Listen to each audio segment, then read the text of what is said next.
اعوذ باللہ من الشیطان الرجیم بسم اللہ الرحمن الرحیم۔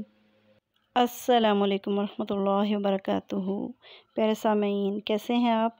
اللہ سے دعا ہے کہ اللہ میرے تمام سامعین اور تمام مسلمانوں کو اپنے حفظ و امان میں رکھے اور پاکستان قوم کو ہم سب کی آمین کے صدقے اپنی حفاظت عطا فرمائے، آمین۔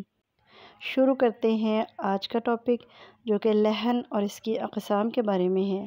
لیکن اگر اس سے پہلے آپ میرے چینل پر نئے ہیں تو میرے چینل کو سبسکرائب کر لیں اور بیل آئیکن کو بھی پریس کر لیں تاکہ میری ہر نئی آنے والی ویڈیو کا نوٹیفیکیشن سب سے پہلے آپ دیکھ سکیں۔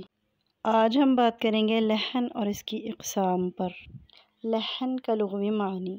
لحن کا لغوی معنی غلطی ہے اور اصطلاحی معنی قرآنی حروف کو قواعد تجوید کے خلاف اور غلط پڑھنا ہے۔ لحن کی دو قسمیں ہیں، لحن جلی، لحن خفی۔ سب سے پہلے بات کرتے ہیں لحن جلی پر۔ لحن جلی کے لغوی معنی بڑی اور نمایاں غلطی کے ہیں، جبکہ اصطلاحی معنی مخارج و صفات لازمہ اور حرکات و سکنات میں غلطی کرنا ہے۔ لحن جلی کی اقسام۔ نمبر 1، ایک حرف کو دوسرے حرف سے بدل دینا، جیسے الحمد کی جگہ الحمد پڑھنا۔ نمبر 2، کسی حرف کو بڑھا دینا، یعنی اس کی مقررہ مقدار سے زیادہ لمبا کر دینا، جیسے نعبد کی جگہ نعبدو پڑھنا۔ نمبر 3، کسی حرف کو کم کر دینا، جیسے ایاک کی جگہ ایاک پڑھنا، یعنی اس میں الف مدہ کی مقدار کو کم کر دیا گیا ہے۔ نمبر 4، حرکات و سکنات کو ایک دوسرے کی جگہ پر پڑھنا، جیسے انعمت کی جگہ انعمتو پڑھنا۔ اسی طرح اہدنا کی جگہ اہدنا پڑھنا، صدقنا کی جگہ صدقنا پڑھنا۔ نمبر 5، مخفف حرف کی جگہ مشدد اور مشدد حرف کی جگہ مخفف پڑھنا، جیسے مالکی کی جگہ مالکی اور ایاک کی جگہ ایاک پڑھنا۔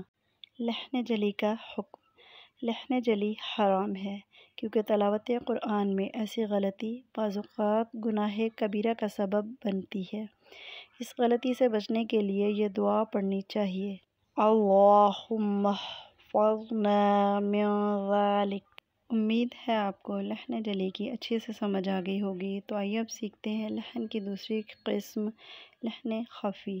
لحن خفی، اس کا تعلق قواعد سے ہے۔ جب ہم قواعد نہیں سیکھیں گے تو ہم لحن خفی میں ہونے والی غلطی کو بھی نہیں پکڑ سکیں گے۔ لحن جلی کی غلطی تو پھر بھی ہم درست کر سکتے ہیں، کیونکہ وہ غلطی تو زیر زبر اور شد مد کی صورت میں ہوتی ہے، اور قرآن پاک میں ہم حرکات کو دیکھ رہے ہوتے ہیں تو ہم اس غلطی کو دور کر لیتے ہیں۔ لیکن لحن خفی کی غلطی کو پکڑنے کے لیے ہمیں ہر حال میں قواعد ہی سیکھنا ہوں گے۔ لحن خفی کہتے کس کو ہیں، آئیے سیکھتے ہیں۔ لحن خفی کا لغوی معنی ہے چھوٹی اور پوشیدہ غلطی، اور اصطلاحی معنی ہے تحسین حروف سے تعلق رکھنے والی صفات میں کمی بیشی کرنا، مثلا ترقیق، تفخیم، اخفاء، ادغام، اقلاب، مدود فرعیہ وغیرہ کو غلط ادا کرنا۔ لحن خفی کا حکم۔ یہ مکروہ ہے، لیکن اس سے بچنا بھی ضروری ہے تاکہ تلاوت قرآن کی عبادت کو کامل صحت کے ساتھ بجا لایا جا سکے۔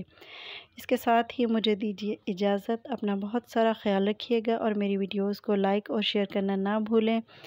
ملتے ہیں کسی نئے ٹاپک کے ساتھ، جڑے رہیے عربی محور کے ساتھ۔ اللہ حافظ۔